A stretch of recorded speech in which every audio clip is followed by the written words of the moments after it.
कर्पूरे गौरम करुणावतारम संसारसारम भुजगेन्द्रहारम सदा वसन्तं हृदयारविन्दे भवं भवानी सहितं नमामि भवं भवानी सहितं नमामि। कपूर के समान गौर वर्ण है जो साक्षात करुणा के अवतार हैं, जो इस पूरी सृष्टि के सार हैं, जिन्होंने अपने गले में सांप को हार के रूप में धारण किया हुआ है। मैं उन भगवान शिव और माता पार्वती से प्रार्थना करती हूँ कि वह मेरे हृदय में सदा निवास करें। मैं आपको नमन करती हूँ। हर हर महादेव। श्री शिवाय नमस्तुभ्यम। प्रिय भक्तजनों, आज हम इस वीडियो में गुरु प्रदोष व्रत की कथा सुनेंगे। गुरुवार अर्थात बृहस्पतिवार के दिन पड़ने के कारण इस प्रदोष व्रत को गुरु प्रदोष व्रत कहते हैं। प्रदोष का व्रत भगवान शिव के साथ साथ चंद्रदेव से भी जुड़ा हुआ है। मान्यता है कि सबसे पहले यह व्रत चंद्रदेव ने किया था। श्राप के कारण चंद्रदेव को क्षय रोग हो गया था। क्षय रोग से मुक्ति पाने के लिए उन्होंने हर मास में आने वाली त्रयोदशी तिथि पर भगवान शिव के निमित्त प्रदोष व्रत रखना आरंभ किया था, जिसके प्रभाव से चंद्रदेव को क्षय रोग से मुक्ति मिल गई थी। प्रदोष का व्रत करने वाले सभी भक्तों के जीवन से दुख और दरिद्रता दूर हो जाती है और भगवान शिव का आशीर्वाद प्राप्त होता है। और गुरुवार प्रदोष व्रत रखने से भक्तों को अपने पूर्वजों का आशीर्वाद मिलता है। प्रिय भक्तजनों, आइए अब सुनते हैं गुरु प्रदोष व्रत की कथा। तो आप सभी भक्तजन बड़ी ही श्रद्धा, ध्यान पूर्वक और प्रसन्न चित्त मन से इस कथा को सुनिए। तो सभी प्रेम से बोलिए, भगवान भोलेनाथ की जय, माता पार्वती की जय, हर हर महादेव। एक बार इंद्र और वृत्तासुर की सेना में घनघोर युद्ध हुआ।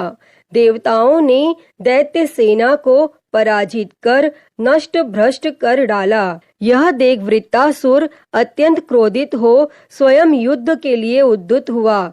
आसुरी माया से उसने विकराल रूप धारण कर लिया। सभी देवता भयभीत हो गुरुदेव बृहस्पति की शरण में पहुँचे और बृहस्पति महाराज बोले, पहले मैं तुम्हें वृत्तासुर का वास्तविक परिचय दे दूं। वृत्तासुर बड़ा तपस्वी और कर्मनिष्ठ है। उसने गंधमादन पर्वत पर घोर तपस्या कर भगवान शिवजी को प्रसन्न किया। पूर्व समय में वह चित्ररथ नाम का राजा था। एक बार वह अपने विमान से कैलाश पर्वत चला गया और वहां शिवजी के वाम अंग में माता पार्वती को विराजमान देख वह उपहास पूर्वक बोला, हे प्रभु, मोह माया में फंसे होने के कारण हम स्त्रियों के वशीभूत रहते हैं, किंतु देवलोक में ऐसा दृष्टि गोचर नहीं हुआ कि स्त्री आलिंगन बद्ध हो सभा में बैठे। तब चित्ररथ के यह वचन सुन सर्वव्यापी भगवान शिव शंकर हंसकर बोले, हे राजन, मेरा व्यवहारिक दृष्टिकोण पृथक है। मैंने मृत्युदाता कालकूट महाविष का पान किया है, फिर भी तुम साधारण जन की भांति मेरा उपहास उड़ाते हो। और माता पार्वती भी क्रोधित हो चित्ररथ से संबोधित हुई, अरे दुष्ट, तूने सर्वव्यापी महेश्वर के साथ ही मेरा भी उपहास उड़ाया है। अतः मैं तुझे वह शिक्षा दूंगी कि फिर तू ऐसे संतों के उपहास का दुस्साहस नहीं करेगा। अब तू दैत्य स्वरूप धारण कर और विमान से नीचे गिर। मैं तुझे श्राप देती हूँ। और जगदम्बा भवानी के अभिशाप से चित्ररथ राक्षस योनि को प्राप्त हो गया और तवष्टा नामक ऋषि के श्रेष्ठ तप से उत्पन्न हो वृत्तासुर बना। तब गुरुदेव बृहस्पति आगे बोले, वृत्तासुर बाल्यकाल से ही शिव भक्त रहा है। अतः हे इंद्र, तुम बृहस्पति प्रदोष व्रत कर शंकर भगवान को प्रसन्न करो। तब देवराज ने अपने गुरुदेव की आज्ञा का पालन कर बृहस्पति प्रदोष व्रत किया और गुरु प्रदोष व्रत के प्रताप से इंद्र ने शीघ्र ही वृत्तासुर पर विजय प्राप्त कर ली और देवलोक में शांति छा गई। तो सभी प्रेम से बोलिए उमापति शंकर भगवान की जय। हर हर महादेव। प्रिय भक्तजनों, आइए अब सुनते हैं गुरु प्रदोष व्रत की विधि। गुरु प्रदोष व्रत के दिन व्रतधारी को प्रातः काल नित्य क्रम से निवृत्त होकर स्नान आदि कर भगवान शिव जी का पूजन करना चाहिए और पूरे दिन मन में ओम नमः शिवाय का जप करें और निराहार रहें। त्रयोदशी के दिन प्रदोष काल में भगवान शिव जी का पूजन करना चाहिए। गुरु प्रदोष व्रत की पूजा शाम 4 बजे से लेकर 7 बजे के बीच की जाती है और व्रत करने वाले को चाहिए कि शाम को दोबारा स्नान कर स्वच्छ वस्त्र धारण कर लें। पूजा स्थल को शुद्ध करके 5 रंगों से रंगोली बनाकर मंडप तैयार करें। पूजन की सभी सामग्री एकत्रित कर लें। कलश अथवा लोटे में जल भरें और कुश के आसन पर बैठकर भगवान शिव जी की पूजा विधि विधान से करें और ओम नमः शिवाय कहते हुए शिव भगवान को जल अर्पित करें और इसके बाद दोनों हाथ जोड़कर भगवान शिव जी का ध्यान करें। ध्यान के बाद गुरु प्रदोष व्रत की कथा सुनें और कथा समाप्ति के बाद हवन सामग्री मिलाकर 11, 21 अथवा 108 बार ओम ह्रीम क्लीम नमः शिवाय स्वाहा मंत्र से आहुति दें। उसके बाद भगवान शिव की आरती करें, उपस्थित जनों को आरती दें और प्रसाद वितरित करें। उसके बाद भोजन करें और भोजन में केवल मीठी सामग्री का ही उपयोग करें। प्रिय भक्तजनों, आइए अब सुनते हैं सभी मनोकामनाओं को पूरी करने वाली अगली कथा। तो सभी प्रेम से बोलिए श्री उमापति महादेव की जय। हर हर महादेव। एक नगर में भगवान शिव का एक भव्य मंदिर था जहाँ हर वर्ष दूर दूर से भक्तजन भगवान शिव जी के दर्शन के लिए आते थे। उस समय प्रदोष का व्रत था और उस दिन दूर दूर से सभी भक्तजन गंगा जल लेकर भगवान भोलेनाथ को जलाभिषेक करने आए हुए थे और मंदिर का परिसर भक्तों की भीड़ से भरा हुआ था। तभी अचानक आकाश में बिजलियां चमकी और सोने का एक थाल उतरा। उसी के साथ एक भविष्यवाणी भी हुई कि जो कोई भी भगवान शंकर का सच्चा भक्त और प्रेमी होगा उसी को यह थाल मिलेगा। तब मंदिर के परिसर में उपस्थित सभी लोगों ने यह भविष्यवाणी सुनी और धीरे धीरे सभी इकट्ठा हो गए और जो लोग मंदिर की व्यवस्था देख रहे थे उन्हें तो पूरा विश्वास था कि यह थाल हमें ही मिलेगा। इसीलिए वे सभी सबसे आगे आकर खड़े हो गए और सबसे पहले एक पंडित जी आए और बोले, देखिए भाइयों, मैं प्रतिदिन महादेव जी का अभिषेक करता हूँ, इसीलिए मैं ही भोलेनाथ का सबसे निकटवर्ती प्रेमी और भक्त हूँ, इसीलिए थाल मुझे ही मिलना चाहिए। इतना कहकर पंडित जी ने थाल उठाया। जैसे ही पंडित जी ने थाल उठाया, थाल पीतल का हो गया और यह देखकर पंडित जी बड़े ही लज्जित हुए और उन्होंने थाल यथास्थान पर रखा और वहां से निकल गए। इसी प्रकार वहां उपस्थित सभी पंडितों ने खुद को आजमाया, लेकिन शायद उनमें से कोई भी सच्चा भक्त नहीं था। उन्होंने भी थाल यथास्थान पर रखकर चले जाना पड़ा और इसके बाद उस नगर के राजा का आगमन हुआ और राजा साहब आगे आए और बोले कि हे प्रजाजनों, मैंने महादेव के मंदिर में बड़ी भारी दान दक्षिणा की है, इसीलिए यह थाल मुझे ही मिलना चाहिए। इतना कहकर राजा आगे बढ़े और थाल उठाया। जैसे ही राजा ने थाल उठाया, थाल तांबे का हो गया और यह देखकर महाराज भी बड़े लज्जित हुए और थाल को यथास्थान पर रखकर एक तरफ खड़े हो गए। और इसके बाद इसी तरह एक एक करके दानी, महात्मा और भक्त पधारे और थाल को उठाया। लेकिन किसी के हाथ में कुछ और किसी के हाथ में कुछ और हो गया, लेकिन सोने का नहीं रहा। तब लोगों को पता चला कि हम में से कोई भी महादेव का सच्चा भक्त नहीं है। और उसी समय एक किसान का आगमन हुआ। वह बेचारा महीनों बाद आज प्रदोष व्रत के शुभ अवसर पर शिवजी के दर्शन करने आया था। गरीबी और गृहस्थी के बोझ तले दबा दिन रात खेतों में मेहनत मजदूरी करके अपना और अपने परिवार का गुजारा करता था। अभी रास्ते में आ ही रहा था कि कोई भिखारी मिल गया और कुछ खाने को मांगने लगा।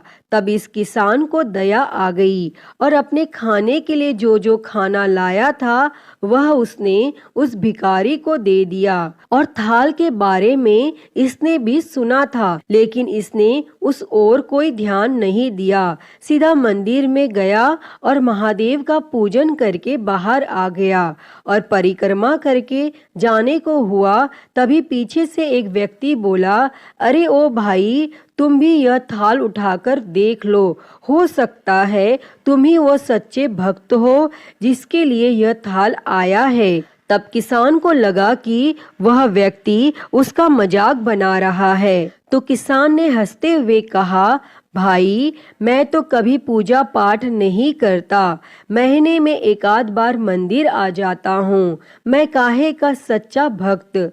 वह आदमी बोला, हम तो देख चुके हैं हमारी भक्ति 2 कौड़ी की भी नहीं है। अब तुम ही अपना हाथ लगाकर देख लो, सोने का थाल मिले ना मिले, किंतु पता तो चल जाएगा कि तुम्हारी भक्ति में कितनी सच्चाई है। तब लोगों के बहुत ही आग्रह करने पर आखिर उस भोले भाले किसान ने जाकर थाल उठाया। और जैसे ही उसने थाल उठाया तब लोगों के आश्चर्य का ठिकाना नहीं रहा। वह सोने का थाल रोशनी से चमकने लगा। यह देखकर सब लोगों में खुशियों की लहर दौड़ गई। सभी लोग उसके जयकारे लगाने लगे और पूछने लगे, भाई तुम ही सच्चे भक्त हो, अब हमें भी बता दो कैसी भक्ति करते हो जिससे महादेव तुमसे इतने प्रसन्न है।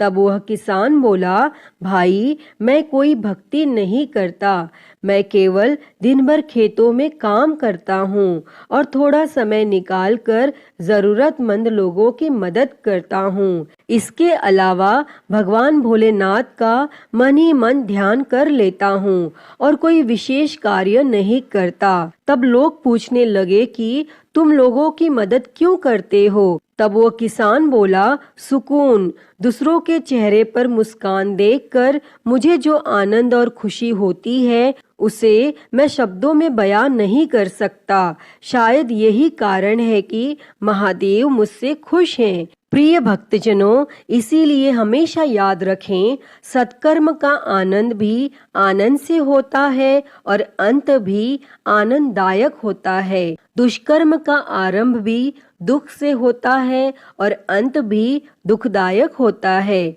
आप सैकड़ों मील की यात्रा करके भी दूसरे का दिल दुखाते हैं तो आपकी वह तपस्या, साधना और महादेव का दर्शन धूल के बराबर है। तो एक बार सभी प्रेम से बोलिए, हे भगवान भोलेनाथ, जैसे आपने उस किसान पर कृपा दृष्टि बरसाई वैसे ही अपने सभी भक्तजनों का कल्याण करना, सबकी गरीबी दरिद्रता दूर करना और उन्हें मोक्ष देना। हर हर महादेव। प्रिय भक्तजनों, आइए अब सुनते हैं माता पार्वती और भगवान शिव जी की अद्भुत कथा। एक बार माता पार्वती ने भगवान भोलेनाथ से पूछा कि हे भगवान, जो लोग अपने भाग्य से दुखी होते हैं उन लोगों को पहले से ज्यादा दुख क्यों मिलता है, और जो लोग सुख भोगते हैं उन्हें कोई दुख नहीं होता। तब उस समय भगवान ने माता के सवालों का जवाब नहीं दिया और उनके प्रश्न का जवाब देने के लिए उन्हें पृथ्वी लोक पर ले आए। तब दोनों ने मनुष्य देह धारण किया और नगर में पति पत्नी के रूप में रहने लगे। और एक दिन माता पार्वती ने रसोई बनाने की तैयारी शुरू कर दी, लेकिन माता ने देखा कि चूल्हा बनाने के लिए ईंट नहीं है, तो वे अपने घर से बाहर कुछ दूर पर ईंट लेने पहुंची और उन्होंने कुछ जर्जर हो चुके मकान से ईंट ले ली और जाकर चूल्हा तैयार किया। और कुछ समय बाद भोलेनाथ खाली हाथ घर लौटे। तब ऐसा देखकर माता ने पूछा, हे स्वामी, आप कुछ लेकर नहीं आए तो भोजन कैसे बनेगा? और इस पर भगवान ने कहा, अब उसकी जरूरत नहीं पड़ेगी। इसके बाद भगवान ने माता पार्वती से पूछा, हे पार्वती, तुम चूल्हा बनाने के लिए इन ईंटों को कहाँ से लेकर आई हो? तब माता पार्वती ने कहा, हे प्रभु, इस गांव में बहुत से ऐसे घर भी हैं जिनका रख रखाव सही ढंग से नहीं हो रहा है और उनकी जर्जर हो चुकी दीवारों से मैं ईंट निकाल कर लाई। तब शिवजी ने कहा, अच्छा, जो घर पहले से खराब थे तुमने उन्हें और भी खराब कर दिया। तुम मजबूत घरों की दीवारों से भी ईंट ला सकती थी। तब माता पार्वती जी बोली, हे भगवान, उन लोगों ने अपने घरों का रख रखाव अच्छी तरह किया है और वे सुंदर भी लग रहे हैं और उन्हें बिगाड़ना ठीक नहीं है। उन्हें बिगाड़ने का हमें मन नहीं किया।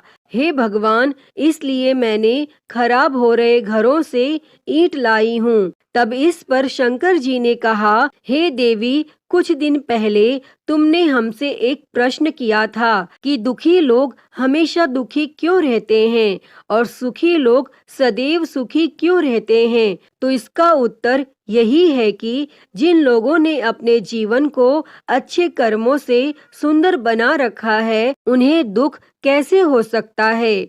देवी, जो पहले से ही अपने भाग्य को कोसते हैं उन्हीं को दुख प्राप्त होता है। अतः जो मनुष्य मुझ पर विश्वास रख के मेरा पूजन करेगा, बिल्व पत्र मुझे चढ़ाएगा और गंगा जल से मुझे स्नान कराएगा, वह मेरे लिए प्रिय रहेगा। उसे जीवन में कोई दुख नहीं होगा। और यह कहकर भगवान शिवजी माता पार्वती जी के साथ पुनः कैलाश को चले गए। तो सभी प्रेम से बोलिए, श्री शंकर पार्वती भगवान की जय। श्री शिवाय नमस्तुभ्यम। प्रिय भक्तजनों, आइए सुनते हैं श्री उमापति महादेव जी की आरती। तो सभी प्रेम से बोलिए, हर हर महादेव। जय शिव ओमकारा, हो भोले भज शिव ओमकारा। ब्रह्मा विष्णु सदा शिव, भोले भोलेनाथ महाशिव। अर्धांगी धारा, ओम हर हर हर महादेव। एकानन चतुरानन पंचानन राजे, हो भोले पंचानन राजे। हंसासन गरुड़ासन, हंसासन गरुड़ासन। वृषवाहन साजे, ओम हर हर हर महादेव। दो भुज चार चतुर भुज, दस भुज अति सोहे, हो भोले दस भुज अति सोहे। तीनों रूप निरखता, भोले जी का रूप निरखता। त्रिभुवन जन मोहे, ओम हर हर हर महादेव। अक्षमाला बनमाला मुंडमाला धारी, भोले मुंडमाला धारी। चंदन मृग मद सोहे, चंदन मृग मद सोहे, भोले शुभकारी। ओम हर हर हर महादेव। श्वेतांबर पीतांबर बाघांबर अंगे, ओ भोले बाघांबर अंगे। सनकादिक ब्रह्मादिक, सनकादिक ब्रह्मादिक, भूतादिक संगे। ओम हर हर हर महादेव। कर के मध्य कमंडल चक्र त्रिशूल धरता, हो भोले चक्र त्रिशूल धरता। जग करता जग भरता, जग करता जग भरता, जग संहार करता। ओम हर हर हर महादेव। ब्रह्मा विष्णु सदा शिव आजीवन एका, हो बोले जानत अविवेका। प्रणव अक्षर के मध्य, ओम अक्षर के मध्य, ये तीनों एका। ओम हर हर हर महादेव। काशी में विश्वनाथ विराजे, नंदी ब्रह्मचारी, हो भोले नंदी ब्रह्मचारी। नित उठ दर्शन पावत, रुचि रुचि भोग लगावत, महिमा अति भारी। ओम हर हर हर महादेव। त्रिगुण स्वामी जी की आरती जो कोई नर गावे, हो भोले जो कोई नर गावे। कहत शिवानंद स्वामी, जपत हलाहल स्वामी, सुख संपत्ति पावे। ओम हर हर हर महादेव। जय शिव ओमकारा, हो भोले भज शिव ओमकारा। ब्रह्मा विष्णु सदा शिव, भोले भोलेनाथ महाशिव, अर्धांगी धारा। ओम हर हर हर महादेव। ओम हर हर हर महादेव। अच्युतं केशवं राम नारायणं, कृष्ण दामोदरं वासुदेवं, हरे श्रीधरं माधवं गोपिकावल्लभं, जानकी नायकं श्रीरामचन्द्रं भजे। हरे राम राम राम हरे हरे, हरे कृष्णा कृष्णा कृष्णा हरे हरे, हरे राम राम राम हरे हरे, हरे कृष्णा कृष्णा कृष्णा हरे हरे। बोलिए भगवान श्री रामचंद्र जी की जय। वृंदावन बिहारी लाल की जय। काशी विश्वनाथ महादेव की जय। श्री गणेश जी महाराज की जय। माँ भगवती की जय।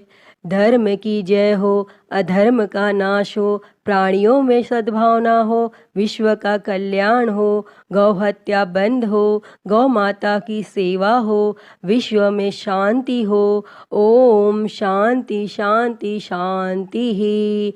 ओम नमः शिवाय। नमो नीलकंठाय। ओम नमः पार्वती पते। हर हर महादेव। हर हर महादेव। हर हर महादेव। हर। प्रिय भक्तजनों, तो मैं उम्मीद करती हूँ कि आपको आज की यह कथा पसंद आई होगी, और अगर वीडियो अच्छी लगी हो तो इसे लाइक करें, ज़्यादा से ज़्यादा शेयर करें, और कमेंट बॉक्स में श्री शंकर पार्वती भगवान की जय लिखना ना भूलें। और हरिहर भक्ति चैनल को सब्सक्राइब कर नोटिफिकेशन बेल को ज़रूर ऑन कर लें। हर हर महादेव। धन्यवाद।